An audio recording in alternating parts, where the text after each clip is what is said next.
Hey, so your name's Hattie back again with another video. In today's video, we will be doing a review or just a rave type of video for First Kill on Netflix. Okay, it came out Friday. It came out last Friday. Okay, for those of you that don't know, it is on Netflix. So baby, get Netflix just for one. Just sign into Netflix, get it for a week. If they give you a free trial, do that just so you can watch the episode. Okay, the goddamn show. It was so good. 8 out of 10 would recommend. 8 out of 10 would recommend. It is so cheesy in all the right ways. It is so CW in all the right ways. Like, it definitely reminds me of like Vampire Diaries, but if they weren't racist to Bonnie Bennett. No discrimination, right? It definitely reminded me of Pretty Little Liars, but the acting of like Hannah, Aria, and Emily. Not the Pretty Little Liars version of Spencer and Allison, because them bitches was top tier. I'm talking about the acting of Hannah, Emily, and Aria. That's what it gave, which was real cute, because Hannah was my favorite Pretty Little Liars girl. Like, she was my favorite, Hannah. So it was very, very cute. Let's talk about the characters. First on the docket, we got Juliet. Now, girl, Juliet was very submissive, very docile, very, I just want to, you know, because which was very like off-putting, which was not off-putting, but it was very like surprising, because you would think the vampire would be the more aggressive one. But she wasn't at all. Like, she was very sweet and like shy and just, oh my God, she just, girl, love at first sight, girl. She was just all the way. As soon as she seen Calliope, she was just in love, girl. Calliope over there plotting and she in love. First sight. I love Juliet. I love Juliet. Next though is Cal, my girl Cal. Calliope. Calliope. Now, what I will say is this: props to the makeup and wardrobe department, because they did that fucking shit. Now, they had to spend a pretty little coin on that. Mind you, they didn't spend a coin on special effects and CGI, because that right there looked worse than the Flash. Worse than the Flash on its worst day. Damn. Worse than the Flash season 1. The CGI was not given. But you know what? We ain't watching for the CGI. Okay? We watching for the lesbians. Okay? That's what we watching for. We watching for the lesbians. We ain't watching for the fucking CGI. Okay? Did First Kill have some corny moments? Yes. Did I eat it up? Yes. Because Cal and Juliet was just so fucking... And the thing about it is, Juliet the vampire and Cal is the hunter, but Cal stayed in her neck. Like she was about to bite her. Cal stayed in her fucking neck. All this, girl. Juliet was the bottom, because Cal stayed on top. Like, I was just like, Tati, how do you know all these references? Bitch, watch RuPaul's Drag Race and watch Legendary. Duh. Get it together. Educate yourself. Okay? Oh my God, it was just so amazing, honey. Kiana, what the hell is you doing? Picking up an order. Picking up an order from where? Chilaquiles. Are you serious? Why you didn't tell me? You want some chilaquiles? No, I don't. Yeah. I'll give myself something. Because Kiana over here ordering fucking Postmates and didn't tell me. She's just going to order it right now in front of my face. I can't. I love you. Anyway, just like Juliet fell in with Cal, first sighting, the first time she seen Cal, she fell in love. I fell in love with this show. Like, bitch, these bitches was over here having a fucking not sex scene, but a makeout scene in the first fucking 20 minutes of the episode. Like, I was like, okay, not the first 20 minutes, probably like the last 15 minutes of the episode. Right? And I was just like, oh my God, this is moving real fast. And you could tell, I was like, oh, this bitch about to stab her. Because I knew the way Cal was looking at Juliet once Ben, is his name Ben? Juliet's best friend. Once Ben turned the bottle towards Cal, like, oh, y'all want to play spin the bottle? Okay, I'm gonna let it spin for a couple of spins, and then I'm gonna turn it towards Cal because I know Juliet like Cal. She want to kiss her, and so they went into the bathroom, and Juliet just kissed her in the mouth. Bitch, we haven't even got comfortable yet, and you just trying to kiss me in the mouth. What is you doing? And she was like, damn, that was quick. And she was like, I'm sorry, I'm just really shy.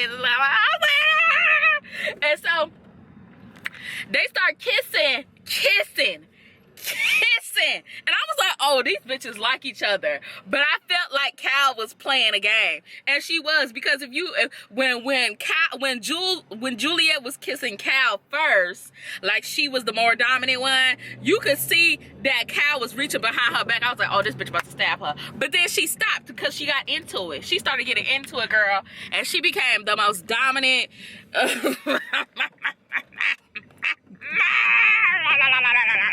Girl, that bitch, girl, I was like, oh my God, these lesbians, girl, these lesbians, oh my God, okay, I was just, okay, I felt like I shouldn't have been watching it, like, okay, what's about to happen?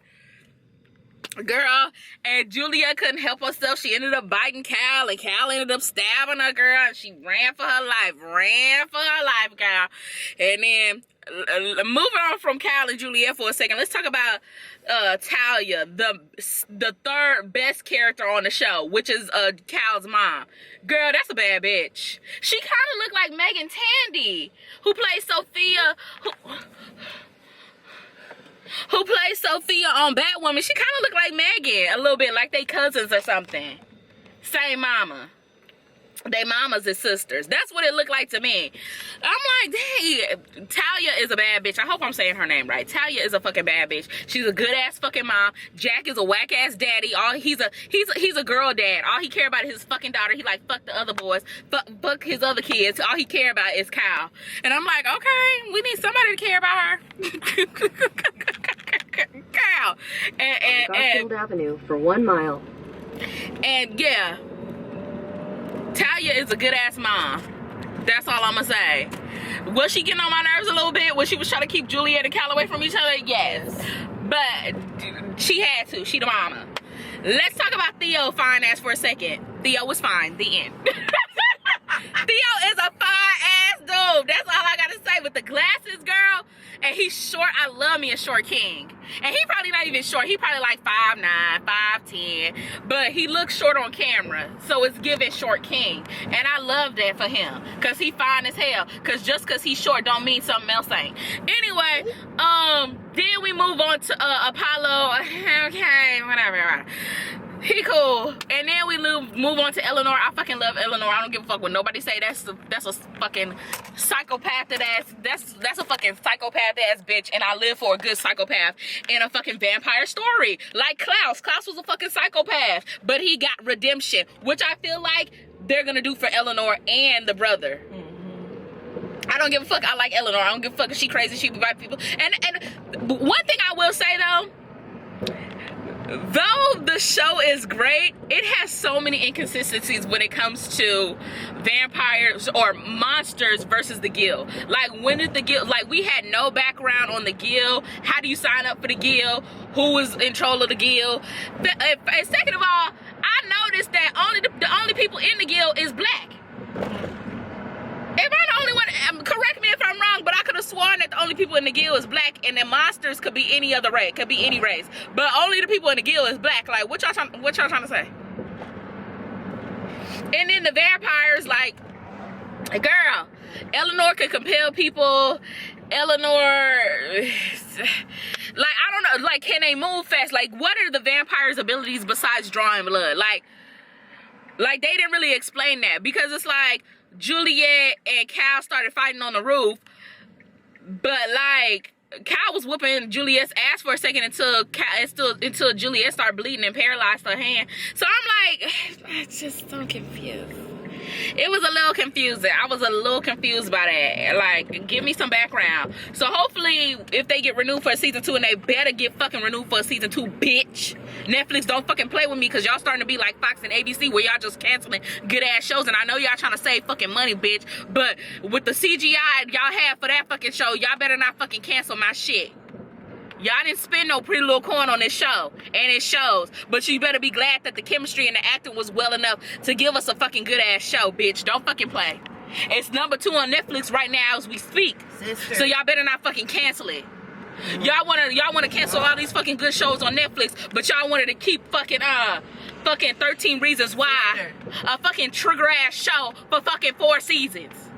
3 seasons, whatever the fuck. I stopped watching it after season 1 because it was triggering for me because they showed too fucking much.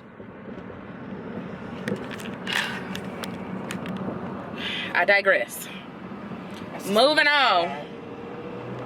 My only like critique, my only real critique is that I didn't like the last episode.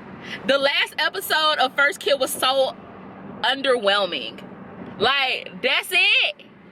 Like, of course I knew that Cal and Juliet was gonna break up, but that's it. Like, Theo turns into a vampire, and Jack want to kill him with his whack ass, like, oh, that's my son. I have to kill my son. That's not my son no more because he became the one thing that he hate most. Like, okay, like, I get it, but like, that's your seed. That's you.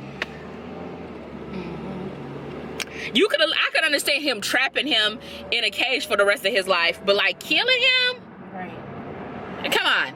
Let's do better. Let's do better, Jack. First of all, your name is Jack.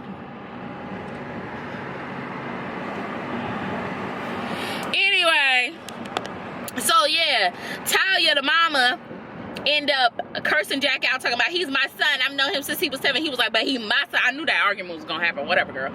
So Talia ended up helping Theo escape with his fine ass, and she take him to Juliet's brother, the crazy one. First of all, Eleanor and the brother is both crazy, but they different crazy. Like, Eleanor is like sinister, mysterious crazy. The brother, I forget his name, who cares? The brother is like in your face crazy. Like, bitch, I'm crazy and you gonna know I'm crazy because I'm crazy. You know? Different crazy, but they both psychopaths, right? So Talia ended up taking Theo to Juliet's brother, and I'm like, how she even know where he lived? Like, I know she know him, but like, how she even know where he stay at and where he be at it? Like, girl, I don't know. Let it go. Maybe I missed something. And that's how it ended, with Talia taking Theo to Juliet's brother. And I'm like, I get it, because y'all want everybody else to have a storyline besides Juliet and Cal, but I really could care less. Like, I wanted Cal and Juliet to be the main focus of the last 15 minutes of the episode, and them to have a heart-wrenching breakup. The only thing they broke up, girl, Cal started driving and crying. I mean, Juliet started driving and crying, and Cal started running. I'm like, that bitch can run. Is she a track star? Because I can't run. I am not a good run. And when I mean run, I don't mean like I can't run. Like, bitch, fight or flight, bitch, I'm running. But meaning I don't got the form of running. Like, I'm not a good runner. Like, bitches you gotta have a good form to be a good runner. And Cal got that thing. Okay? And another thing about Cal, I absolutely love the fact that the camera work, the makeup, and the wardrobe department catered, especially the hair and makeup, catered to a dark-skinned woman. Absolutely beautiful. Absolutely beautiful. Cal is so fucking gorgeous. Absolutely. The hair, the makeup, like, girl! And and the thing that I love so much is the fact that Cal and Juliet look their age. Like, because usually when you get CW, they look a good 20, 21, Riverdale. Even though they actors is a good 25, 21, 26, 27, 30, 48. Okay? Cal and Juliet actually looked the part. Love that for them. Girl, I just love Cal and Juliet. I just love them. But one thing I will say, and something that I saw on Twitter, I'm not gonna be able to find it, but they said like, why every time in the entertainment business they want to do interracial relationships, it always involves a white person. And I was really thinking about that, and I was like, at first I was like, I don't find nothing wrong with it. It's still interracial. But then I was like, wait a minute, this bitch got a point. Because it's like, y'all can turn some new looks now. Just like I had a problem with Kenan Lonsdale's upcoming new movie where it just displays desirability in the LGBT community, which is masculine, fit man. Like y'all can turn some new looks now, girl. Same with the LGBT community. You gotta do same thing with interracial. Like, y'all could turn new looks. And yeah, majority of my favorite interracial couples involves a white person. The Flash, Barry and Iris, white. Boy Meets World, Sean and Angela, white. How to Get Away with Murder, Annalise and her husband, white. Yes, I liked him in the beginning. Shut up, bitch. I know he did. Scandal, white and white. She dated 2 white dudes. So it's like, and the list go on and on and on and on and on. I can keep going on and on and on and on and on, right? So it's like, baby, you can turn some new looks now. Y'all can turn some new looks in this interracial, in the interracial category. Same way in LGBT category. Like, y'all doing gay people, like, it don't have to be the same masculine, fit, it don't have to be the same masculine fit prototype to cater towards society's version of desirability, you know? That's all I'm saying. And that's my only issue right there. But other than that, loved it. Loved the show. Hopefully they get a season. I pray that they get a season 2. You could tell that the reason why season 8 was written so like underwhelming is because they trying to prepare us for a season 2, and I feel like they want us to like rally behind them to get a season 2, and I pray to God that they get a season 2 because I just love this show, and I love Sarah and Imani and how they promote the show. They are just so cute. Like, I just love them. I love it, and I can't wait for a season 2. But yeah, I hope you guys enjoyed this video. Don't forget to like and subscribe, and